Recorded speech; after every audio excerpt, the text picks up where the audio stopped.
अस्सलाम वालेकुम। आप देख रहे हैं यूट्यूब चैनल कॉम्पिटिटिव एग्ज़ाम। तो आज की इस वीडियो में हम एक और इंटरनेशनल ऑर्गेनाइजेशन को डिस्कस करेंगे। तो आज की वीडियो में जो ऑर्गेनाइजेशन है उसका नाम है सार्क। सार्क का मतलब है south Asian association for regional cooperation. ये साउथ एशियन कंट्रीज़ की एक ऑर्गेनाइजेशन है।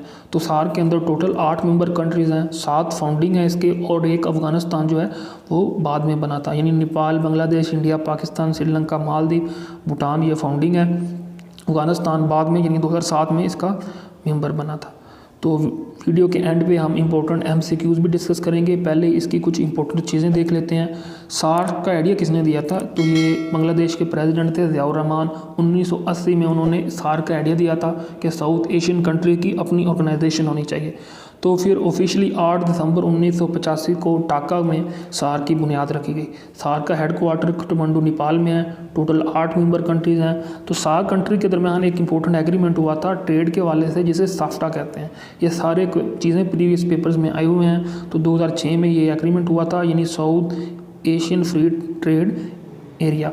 तो जो 13 समिट था जो 2005 में हुआ था ढाका में, तो उसमें अफ़गानिस्तान की जो रिक्वेस्ट है मेंबरशिप की वो एक्सेप्ट की गई थी, और अफ़गानिस्तान ऑफिशियल 8वां मेंबर बना था 3 अप्रैल 2007 में, जो दिल्ली के अंदर सार्क का इजलास हुआ था। तो सेक्रेटरी जनरल ऑफ सार्क, इससे तो लाजमी क्वेश्चन बनता है हर दूसरे तीसरे पेपर में। पहले सेक्रेटरी जनरल कौन थे, आखिरी कौन है, करंट कौन है, पाकिस्तान से कौन है, ये सारे पूछ लेते हैं। तो सार्क के पहले सेक्रेटरी जनरल थे अबुल हसन, जिनका ताल्लुक था बांग्लादेश से, जो 16 जनवरी 1985 से 15 अक्टूबर 1989 तक रहे थे। फिर दूसरे कौन से थे? उनका ताल्लुक इंडिया से, तीसरे मालदीव, चौथे नेपाल, 5वें थे पाकिस्तान से। जो पहले सेक्रेटरी जनरल थे पाकिस्तान की तरफ से सार्क में, तो उनका नाम था नईमुल हसन, जो 1 जनवरी 1996 से लेकर 31 दिसंबर 1998 तक रहे थे। तो जो छठे थे उनका ताल्लुक श्रीलंका से था। तो इस तरह बांग्लादेश, भूटान, इंडिया, मालदीव, फिर नेपाल, और जो 13वें थे अजमल हुसैन सयाल, ये दूसरे सेक्रेटरी जनरल बने थे पाकिस्तान की तरफ से। जो इस वक्त करंट सेक्रेटरी जनरल है सार्क, जिस दिन ये वीडियो अपलोड हो रही है, तो उनका नाम है एसला रुवान वीराकुन। तो ये एक श्रीलंकन डिप्लोमेट हैं। तो इन्होंने 1 मार्च 2020 को अपने ओहदे का चार्ज संभाला है। तो सेक्रेटरी जनरल की म्याद कितनी होती है? 3 साल के लिए सेक्रेटरी जनरल की जो है वो टर्न्योर होता है। तो ये इलेक्ट कैसे होता है? तो जो काउंसिल ऑफ मेंबर्स हैं, तो काउंसिल ऑफ मेंबर्स कंट्री की काउंसिल होती है, तो वो इलेक्ट करती है इलेक्शन के ज़रिए जो सार्क का है सेक्रेटरी जनरल उसको। जब सेक्रेटरी जनरल बन जाता है तो 8 जो मेंबर कंट्रीज़ हैं वहाँ से वो एक डिप्टी लेता है, हर कंट्री से एक डिप्टी जो सेक्रेटरी जनरल को असिस्ट करते हैं। तो सार्क का सेक्रेटेरिएट कब बना था? तो 16 जनवरी 1987 को सार्क का सेक्रेटेरिएट बना था काठमांडू के अंदर। तो सार्क समिट कब हुए थे? तो समिट्स के हवाले से पूछ लेते हैं। पहला कहाँ पे हुआ था? पहला बांग्लादेश में हुआ था 1985 में।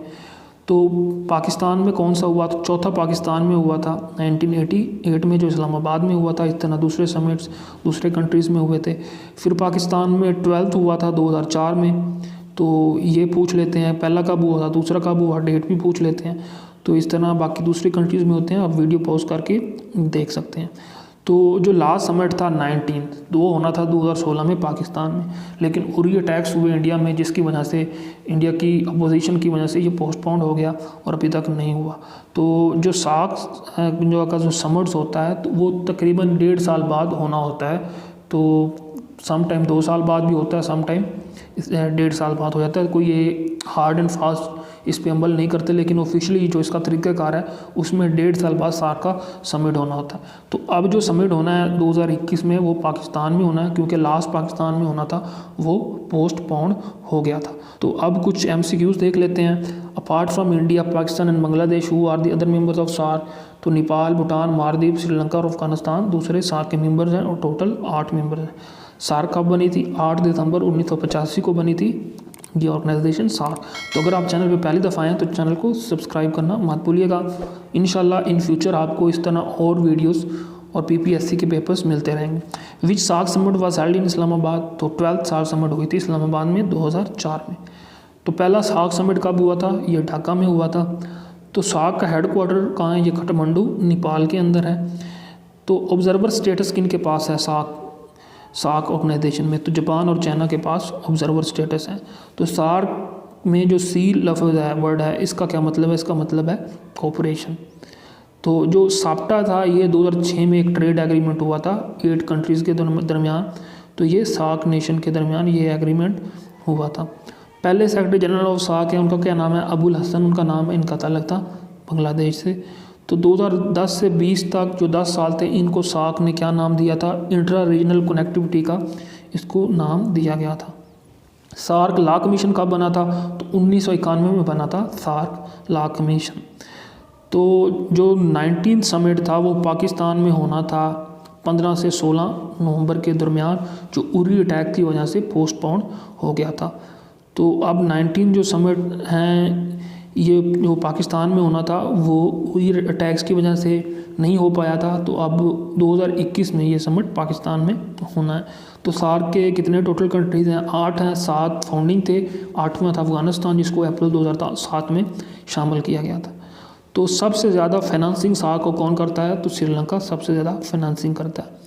तो highest literacy rate SAARC countries में किसका है, तो वो है मालदीव का, तकरीबन 99% इसका है, उसके बाद 96% श्रीलंका का है। तो हाईएस्ट पर कैपिटा इनकम भी मालदीव की है, लिटरेसी रेट भी मालदीव का 8 कंट्रीज़ में सबसे ज़्यादा है। तो ये थी आज की वीडियो। आपको वीडियो कैसी लगी कमेंट्स में ज़रूर बताइएगा। चैनल को सब्सक्राइब, वीडियो को लाइक और शेयर करना मत भूलिएगा।